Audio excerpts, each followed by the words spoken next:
नमस्कार मित्रों, exam lesson YouTube channel पर आप सभी का एक बार फिर से हार्दिक स्वागत एवं अभिनंदन। हम पढ़ रहे हैं संस्कृत व्याकरण में समास, और समास में इससे पहले हमने अव्ययी भाव समास का पहला पार्ट जो है वो पढ़ लिया है। उसमें जो मुख्य सूत्र है अव्ययम विभक्ति समीप समृद्धि, उससे जो 16 अर्थों में समास होता है उसको हमने विस्तार से पढ़ा। जो मुख्य उदाहरण है जो परीक्षाओं में पूछे जाते हैं वो हमने पढ़े। अब हम इसके अतिरिक्त जो मुख्य सूत्र हैं, या यूं कहें कि जो सूत्रों पर आधारित जो मुख्य प्रश्न हैं, मुख्य जो उदाहरण हैं, वो हम आज कवर करेंगे। ध्यान से देखना वीडियो, इसके बहुत महत्वपूर्ण उदाहरण हैं जो आपकी संस्कृत प्रतियोगी परीक्षा की दृष्टि से भी काफ़ी महत्वपूर्ण, या यूं कहें अगर आप रीट का एग्जाम दे रहे हैं तो उसके लिए बहुत इंपॉर्टेंट उदाहरण हैं। यहाँ पहला सूत्र है यस्य चायामः। सूत्रों के माध्यम से पढ़ रहे हैं। यहाँ पर सूत्र याद करने की जरूरत नहीं है आपको, सिर्फ इनका अर्थ देखना है। यहाँ आयाम का तात्पर्य क्या है? विस्तार। ये जो आयाम है यस्य चायाम है, आयाम से तात्पर्य क्या है? विस्तार से है। जब अनुअव्यय के साथ अनुअव्यय के द्वारा विस्तार बताया जाता है तब अनु का समर्थ पद के साथ समास होता है। अब समास तो समर्थ पदों में ही होता है, ये ध्यान रखना। लेकिन जब अनुअव्यय के साथ जब विस्तार बताना हो तब अनुअव्यय का प्रयोग किया जाता है। गंगायाः अनु, गंगा गसी अनु, षष्ठी विभक्ति होती है इसमें। तो अनुगंगम, गंगा शब्द में अंत में आ है, आ को हम ह्रस्व अ करेंगे और ह्रस्व अ होने के बाद हम अंत में मैं जोड़ देंगे और हमारा शब्द बना अनुगंगम। बस ये ध्यान रखना है कि आयाम जो होता है विस्तार अर्थ में अनुअव्यय का प्रयोग होगा कि गंगा तक। यमुनाया अनु, अनु यमुनम, यमुना तक। ठीक है, ये दो इसके उदाहरण थे। ये बहुत इंपॉर्टेंट है जी। संख्या वंशेन, यहाँ से परीक्षाओं में पूछे जाते हैं ये। संख्या वंशेन कि जो संख्यावाची शब्द का वंशवाची शब्द के साथ, वंश जो होते हैं ना, वंश, ये भी देखेंगे हम क्या होते हैं। विकल्प से समास होता है। यहाँ पर विकल्प, विकल्प का मतलब ये होता है कि आपके पास ऑप्शन है कि आप उसमें समास भी कर सकते हैं या जैसा है उसको वैसे भी बता सकते हैं। अब ये जो वंश होता है, वंश क्या होता है? वंश में उत्पन्न वंश कहलाता है। जैसे हमारा वंश चलता है ना, तो जो वंश में उत्पन्न होता है वो क्या कहलाता है? वंश। और ये वंश होता है दो प्रकार का जी। पहला होता है विद्या से और एक होता है जन्म से। विद्या से मतलब क्या होता है? गुरु परंपरा से। जैसे गुरुओं से किसी ने अध्ययन किया, पाणिनि ऋषियों के से जिसने अध्ययन किया तो वो एक वंश में हो गए। भारद्वाज ऋषि मुनि होते हैं, तो एक गुरु परंपरा के द्वारा जिसने वहाँ से गुरुओं से जिसने अध्ययन किया है तो वो क्या हो गया? वो विद्या से होता है। दूसरा होता है जन्म से। जैसे माता पिता से द्वारा उत्पन्न संतान है, अपना वंश चलता रहता है, वो क्या होते हैं? जन्म से होते हैं। तो इसमें क्या होता है? संख्यावाची शब्दों के साथ, जैसे संख्याएं क्या होगी? एक, द्वि, बहु आदि जो संख्याएं हैं उनका समास होता है। यहाँ उदाहरण देखिए, द्वौ मुनि, मुनि शब्द, अब ये वंश से उत्पन्न है। ठीक है, दो मुनि, जैसे गुरु भाई होते हैं तो वो क्या होते हैं? किसी एक गुरु के द्वारा उन्होंने शिक्षा ग्रहण की है तो वो क्या हो गए? उस विद्या से, जो विद्या वंश से वंश है उससे उत्पन्न माने जाते हैं वो। तो द्वौ मुनि, दो मुनि, ये वंश से हैं। द्वि औ, दो की बात हो रही है तो द्वि औ मुनि औ, यहाँ विभक्तियों का लोप हो जाता है। द्विमुनि, तो विकल्प से कर रहे हैं तो द्विमुनि भी होगा, दूसरा द्वौ मुनि भी होगा, दोनों ही सही हैं क्योंकि विकल्प से कर रहे हैं तो हमारे पास विकल्प है ये। त्रयः मुनयः, अब ये व्याकरण के त्रिमुनि है, जैसे पाणिनि, कात्यायन, पतंजलि आदि। त्रिजस मुनिजस बहुवचन में बात हो रही है, विभक्तियों का लोप, त्रिमुनि या त्रयः मुनयः। अब आपको ये देखना है, जैसे द्विमुनि या त्रिमुनि, हमारे पास शब्द आता है कि त्रिमुनि में कौन सा समास है, तो हम क्या करते हैं? सीधा संख्या पूर्व द्विगु, हम द्विगु समास पे जाते हैं। लेकिन ये गलत हो जाएगा क्योंकि संख्या वंशेन सूत्र के द्वारा जो वंश अर्थात दो प्रकार से, विद्या से या जन्म से जो हमारा वंश है उसमें हम अव्ययी भाव समास करते हैं। अब यहाँ पर अंत में ह्रस्व ई है तो हमें कुछ इसमें चेंज होगा नहीं। एक विंशति भारद्वाजा, एक विंशति बहुवचन में है, भारद्वाजा इसलिए मूल शब्द एक विंशति सु भारद्वाज जस, एक विंशति भारद्वाजम ये, या फिर इसका एक विंशति भारद्वाजा ये भी हो सकता है। अगला भी ये बहुत इंपॉर्टेंट है, नदी भीश्च सूत्र है। नदी भीश्च कि जो संख्यावाची शब्द हैं उनके साथ नदी शब्दों का या जो नदी विशेषवाची जो शब्द हैं उनके साथ समाहार अर्थ में समास होता है। समाहार क्या होता है? समूह, समूह अर्थ में।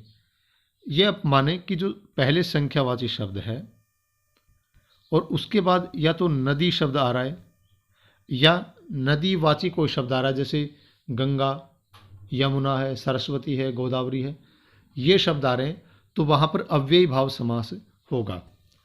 द्वयोः यमुनयोः समाहारः कि दो यमुनाओं का समाहार, समूह, ठीक है। यहाँ लगभग षष्ठी विभक्ति होती है क्योंकि जैसे इसका जब विग्रह देखते हैं, दो गंगाओं का समाहार, दो सरस्वतियों का समाहार, दो यमुनाओं का समाहार, तो इस तरह से का के की षष्ठी विभक्ति का प्रयोग इसमें होता है। और समाहार अर्थ समूह होगा तो दो से ज़्यादा का ही होगा। द्वयोः यमुनयोः समाहारः, द्वि ओस यमुना ओस, विभक्तियों का लोप, द्वियमुनम, ठीक है। क्योंकि यमुना में आगे आ है, आ को हमने ह्रस्व किया, ए होने के बाद हम अम लगा देते हैं, अंत में मतलब मैं लग जाता है।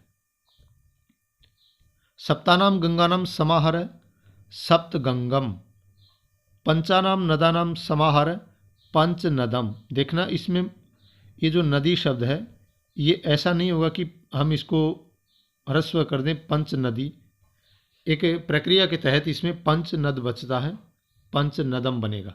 पंच नदी ये गलत हो जाएगा, पंच नदी क्या बनेगा? पंच नदम, ठीक है। इसको ध्यान रखना है विशेष रूप से। पंचानाम नदीनाम समाहार है, पंचनदम, दोनों ही उदाहरण, ठीक है।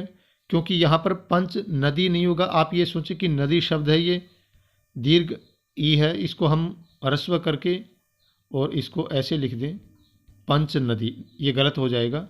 हमें लिखना है पंच नदम। इसी तरह से गोदावरी के साथ भी है, सप्तानाम गोदावरीणाम समाहार, सप्तन आम गोदावरी आम तो सप्त गोदावरम, ये तीनों ही जो उदाहरण है पंच नदम, सप्त गोदावरी नहीं होगा, सप्त गोदावरम। अब अव्ययी भाव समास में समासांत कुछ प्रत्ययों के द्वारा जब प्रत्यय लग जाते हैं तो उसमें कैसे समास होता है। अव्ययी भाव समास में कुछ परिस्थितियों में समासांत टच प्रत्यय लगता है। एक प्रत्यय होता है टच, उसमें अशेष रहता है, तो उसमें समास कैसे होता है। यहाँ पर भी एक सूत्र है कि अव्ययी भाव शरद प्रवृत्तिभ्यः, कि अव्ययी भाव समास में शरद, विपाश, दिश, जरस, मनस, उपानः, दिव, अनडुह, ये जो शब्द हैं वहाँ पर टच प्रत्यय होता है। शरदः समीपम, अब समीप अर्थ में हमने पढ़ा था कि उप अव्यय का प्रयोग करते हैं ना, उपकृष्णम, कृष्णस्य समीपम, यहाँ पर उप शरद बचता है क्योंकि मूल शब्द इसमें शरद है और हमारा उप अव्यय लगाते हैं तो उप शरद, लेकिन शरद शब्द है और इस सूत्र के अनुसार यहाँ पर टच प्रत्यय हो जाता है और इसमें बचता है ए, वो इसमें मिल गया और ये बना शरद। ये हलंत हट गया क्योंकि इसमें ए मिल गया।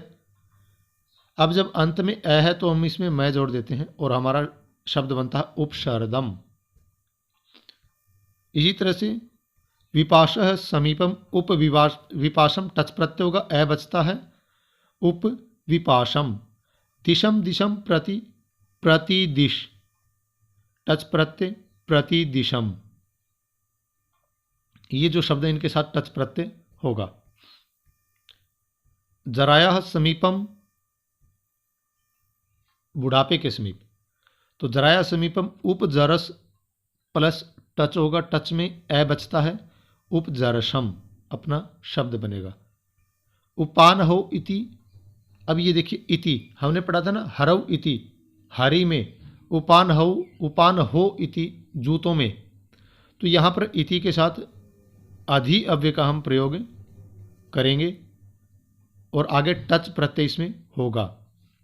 तो ये क्या बनेगा कि अधि हमने अव्यय का प्रयोग किया और उसके बाद क्या है, उपान है, मूल शब्द इसमें उपान है, और इसके साथ जब संधि होगी तो ये बनेगा अध्युपान हम, ये अपना उदाहरण बनेगा। एक और सूत्र है अनश्च, ये क्या कहता है कि अन अंत वाले अव्यय भाव समास से भी टच प्रत्यय होता है। जिसके अंत में अन है वहाँ पर भी टच प्रत्यय होगा और टच प्रत्यय में वही प्रक्रिया अशेष रहेगा। यहाँ टी का लोप भी हो जाता है। टी क्या होता है, जो ये हमने पहले एक वीडियो में पढ़ा भी था, टी क्या होता है। तो टी होता है भी किसी शब्दों के स्वरों में जो अंतिम स्वर होता है, या तो वो अंतिम स्वर टी, और अंतिम स्वर के बाद में अगर कोई व्यंजन है तो वो पूरा समुदाय टी होता है। जैसे अगर हम देखें एक मनस शब्द, अब इसमें अंतिम जो स्वर है वो न में अ है और उसके बाद स, तो ये क्या हो गया, ये अस टी होता है। अगर शक की बात करें तो इसमें अंत में क्या है अ, तो यहाँ पर अ टी होता है, इसमें अस हो गया। या तो अंतिम स्वर या स्वर, अंतिम स्वर के बाद भी अगर कोई व्यंजन है तो वो पूरा समुदाय टी में आता है। तो यहाँ सूत्र क्या करा है कि अन अंत वाले अव्यय भाव समास से भी टच प्रत्यय जिसके अंत में अन है और वहाँ पर टी का भी लोप होता है। और बहुत महत्वपूर्ण उदाहरण है राज्ञ समीपम, मूल शब्द है, समीप अर्थ में उप अव्यय का हम प्रयोग करेंगे। मूल शब्द यहाँ पर राजन है और आगे हम टच प्रत्यय का प्रयोग करेंगे। ठीक है, तो यहाँ पर टी है, इसमें अन, तो उसमें अन का लोप हो जाएगा, ये बचेगा ऐसे। यहाँ पर हम टच का ए जोड़ेंगे, ये बनेगा राज, और अगर ए है तो हम इसके अंत में मैं जोड़ देंगे अव्यय भाव समास में, तो ये बनेगा अपना उपराजम। इसी तरह से आत्मनि इति आत्मा में तो अध्यात्मन प्लस अ, क्योंकि अधि उपसर्ग का प्रयोग करेंगे इति अर्थ में सप्तमी विभक्ति में, और यहाँ पर भी टच प्रत्यय होगा। आत्मन यहाँ पर मूल शब्द है और टच प्रत्यय के बाद अन का लोप हो जाता है, टी है अन, और ये अपना बनेगा अध्यात्मम। इसी तरह से युवानम युवानम प्रति, प्रति युवन टच प्रति युवम, ये इंपॉर्टेंट उदाहरण है इसके। अब कुछ अन्य उदाहरण, चर्मण समीपम उपचर्मन, इसमें भी टच है, विकल्प से होता है, ये उपचर्मम भी होता है उपचर्म भी होता है। भस्मन समीपम उपभस्म भी होता है और उपभस्मम भी होता है और उपभस्म भी होता है, लेकिन आप इन दोनों को अच्छी तरह से याद करें।